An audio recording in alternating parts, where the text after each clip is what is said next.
Welcome to this episode of the Better German podcast. In this episode, we're going to look over why is German so difficult, or is it? Is there an objective scale on how difficult German really is? I know many people say, oh, it's so difficult. So maybe you're not going to like everything I'm saying, but I think it's worth that you hear it. And we're also going to look at subjectively, so personally, if something has gotten difficult for you, what does it mean about learning German? And also, and I think that's the most important thing, we're going to go over how can you make sure that it's not so difficult, or what can you do to make it easier for you? Okay, so let's jump into it. I'm going to link a few articles about it if you want to hear more of it. But basically, easily said, there is a scale that is used a lot on the difficulty of language. And it is a scale made by an institute. I'm going to link it. And they're basically judging how fast can people, and this is for people that speak English as a native language, how fast can they learn different languages. And okay, German is not amongst the easiest ones here. So, Spanish, Italian, a lot of European languages would be easier here, okay? We're going to look at why that is in a second. And then the next level of difficulty is where German is at. And it's interesting because German is the only language, the only European language in that level of difficulty. And it is more difficult than Italian, Spanish, and Swedish, and languages like that. Again, if you speak English as a native language. And then after that, there's a whole lot of there's two more levels. The most difficult ones are Chinese, and I actually don't know them all by heart, but I'm going to link to it. So here's the thing. It means German is not amongst the easiest languages, but it's not all that hard. So why is it harder than, for example, Spanish, Italian, or English, for that matter? Because we have cases. That means we are changing words, nouns, and pronouns. So words like table, chair, and he, she, it, and so on, according to the function in their sentence. So English has a very, very strict word order. I will say something like, the man sees the tree. And I know that the man is looking and the tree is being looked at, not just because of logic, but because of the sequence. If I say the tree sees the man, we're in a different genre. So it becomes creepy. The point is, the only way how I say who's doing the looking, who's doing the action of a sentence, and who's being looked at is the word order. Could be a little theoretical for you, I understand, but anyway, you can understand that the word order is very strict in English. It's always Peter reads the book, Mary cooks dinner, she watches the children. It's always a very strict sequence, and there's not a lot of variation. In German, we have a much less strict word order. Why? Or how can we do that? Because we know, or we can say, in German you can say who is doing the action and who's receiving the action by other things. And these are called cases. So basically in German what we have is we have changes depending on function, and we have der, die, das. And that makes a little bit, it's not that hard once you look at it, but that's just different. And because it is so different, it could be hard. Another reason is that the pronunciation could be different. It's not so hard for English-speaking people, but it could be because we have sounds that do not exist in English. Quite a lot of them. So that could be a challenge. And the fact of the der, die, das, so there is a lot of variation here because we have male, female, and mutual things.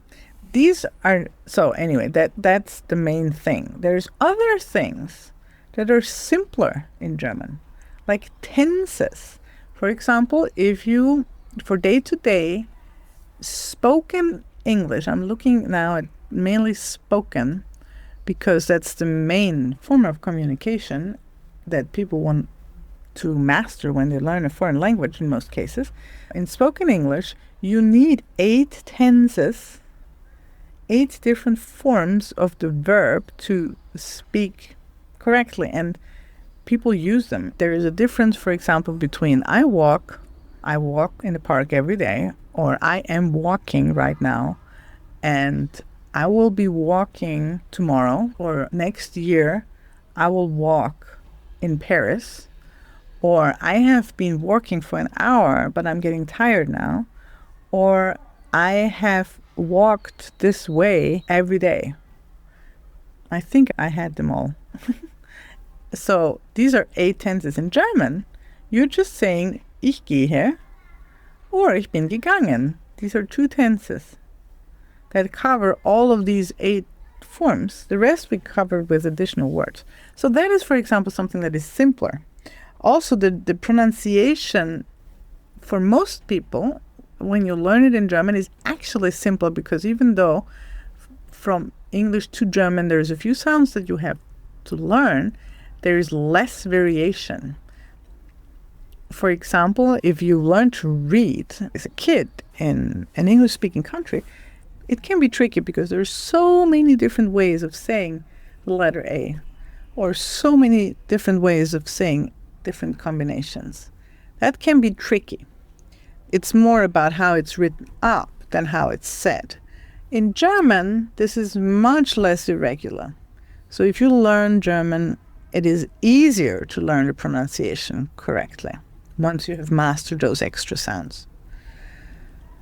So that's just a few of those examples. There's other languages that are much harder to learn for English-speaking people. So for example, if you learn most Slavic languages, you will find them more difficult because there is more changes. They also have cases, but they do it all with ending. So there is every word, like every noun and every verb changes constantly within the sentence, the ending.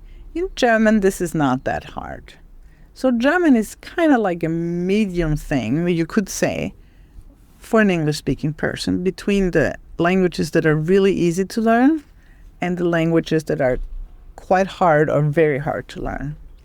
But that being said, everything you learn when you start with it could appear difficult, and everything that you have mastered is easy. And I can guarantee you, if you think that learning German is very, very, very hard, there are 2 things that are most likely the case. Either you're using a method altogether that doesn't work out. Whatever you use, if it's a book, it doesn't matter. That could be the case for books, videos, that has nothing to do if you're learning by yourself, or if you're learning in a course, or if you're learning with videos, or if you're learning with a podcast, or whatever you could employ. If the method that is built in whatever they're using, the book, the videos, the course, isn't good or right, then it appears too hard. Or let's put it the other way around. If it is too hard, then the method isn't good. They haven't broken it down. They are not explaining it easily enough. They're not giving you steps that you can master, because if you're learning correctly, every single step is doable and shouldn't be too hard. It should be just the right step for you to use. And if it is very big, then there's something wrong. And then, of course, even in the best course or in the best book, it can happen that you individually didn't get a particular step. For example, let's say if you learn swimming and you have a good swimming teacher, then he will have something for you as a first step. So if somebody, for example, is afraid of the water, the first step would have to be that he's comfortable around water. So it would probably be just sitting at the water until he can be at the water. And then maybe the next step could be standing in the water, being comfortable in the water. And the next step could be, for example, for me, it was floating on the back, but still holding on to the edge of the pool. And doing that until I could actually do it without actually having to hold onto the edge of the pool. And then the next step was to just do the motions of swimming in dry, actually. And the next step for me was doing the motions, wearing, like, how do you call this? The little floaty thingies on your arms. And then the next step was to just wear one of them. That was for me. I'm not saying I'm not a swimming teacher. There could be better ways of doing that. But the point is, I did it step by step until I was finally able to swim. There's other ways. They're teaching babies, like 3-4-month-old babies to swim. And they go step by step by step. So whenever you learn something and it seems to be very hard, what it means is that there's a step for you missing. And if it is like that all the time, then you probably don't have the right method. Then probably the book or the course or the teacher is no good. If it is just happening occasionally or in a specific moment, then it is about you. Then you have to go back and go to where you think everything was perfect, and you will see that probably there is something you didn't practice. In our swimming example, if the person is fine with the water, and then he starts floating, and he's like, yeah, I can float now, and then you're going to the next thing, and then it seems very hard, then you go back to, oh, he couldn't actually really float. He just did it for seconds, but he couldn't actually float. Or you could say, okay, good, he practiced the motions, but he didn't actually get them right. So he needs to practice those more. In German, what could happen is I'm trying to have you make sentences. For example, how do we apply that? So the first thing is you need to learn a hell of a lot of words. Not a hell, but you need to learn a few hundred words before you go into other things. But how do we learn words? For example, first thing in my courses, I'm writing them down. So you're writing down the words and you're finding out what they mean. And if these are nouns, you will also write the der, die, das, because that's what's needed to use the word. Okay. Then, so we make sure that you have the word and we make sure that you have the translation. And then we start just saying the word, not remembering anything, just saying the word. And we keep repeating it. We usually go down the list and down the list. If you hear, I have many, many podcast episodes where I'm doing that. You just listen and then you repeat and you repeat and you repeat and you repeat. And you do that until you can really do that without a problem. And then the next thing is usually that you use the word. You make examples.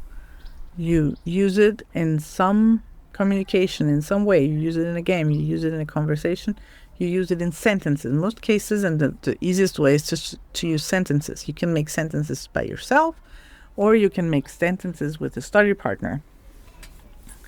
And then you write them. So you have all these steps, and after these steps, you really know how to use those words. And then you go to the next word, and then you go to the next word. Same thing with sentences.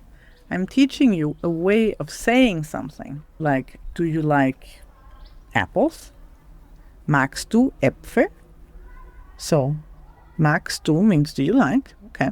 And then, you have to know some words with their plural forms, and then you can use this. And then we make sentences. And the first step is, I'm going through with you, just translating it.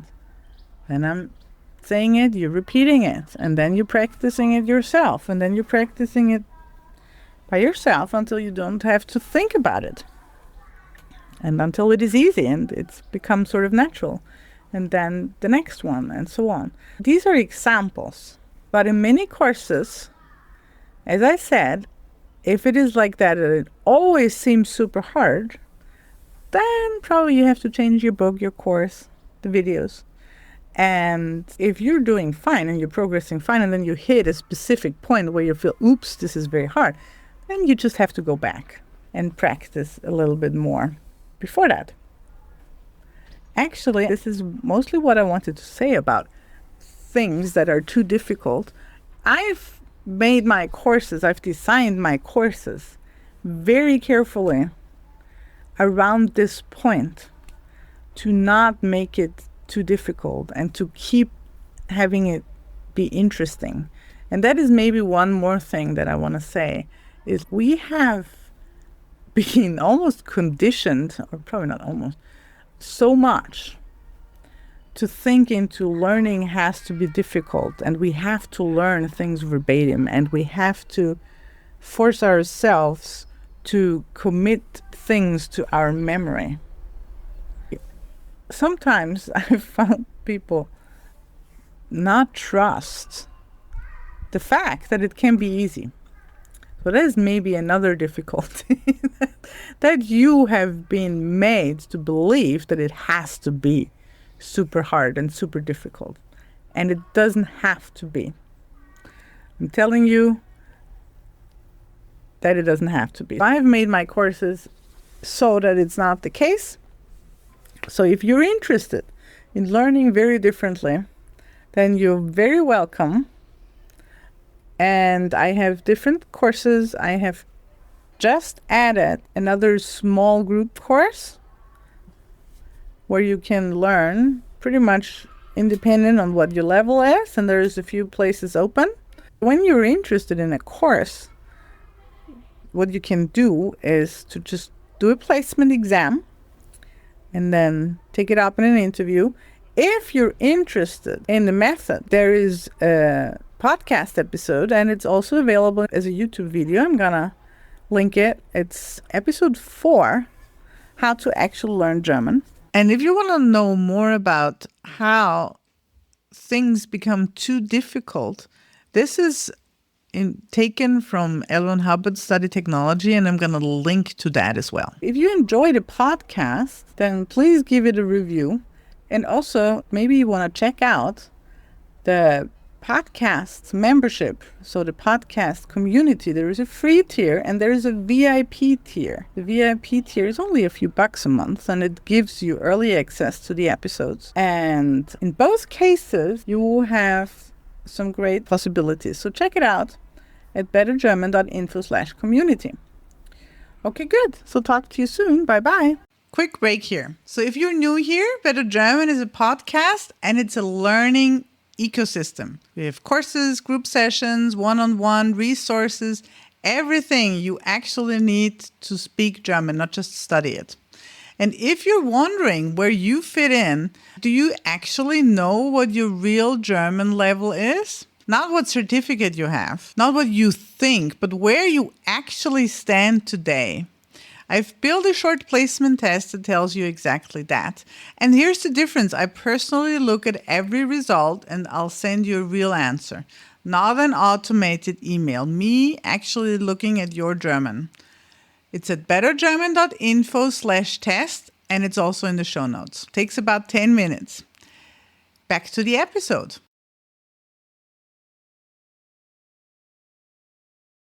Before you go, if you've been listening for a while and you're thinking, okay, I actually want to do something about my German, here is where to start. Go to bettergerman.info/test and take the placement test. It's short, it's free, and I'll personally look at what you sent me and tell you exactly where you stand and what makes sense for you next. Maybe that's one of my courses. Maybe it's something else entirely. I'll tell you honestly. Better German isn't just a podcast. It's a whole learning ecosystem. Courses, group sessions, one-on-one lessons, mini resources, but all starts with you knowing where you actually stand. And if you're enjoying the podcast, share it with someone who's trying to learn German. That's the best thing you can do for me and maybe for them too.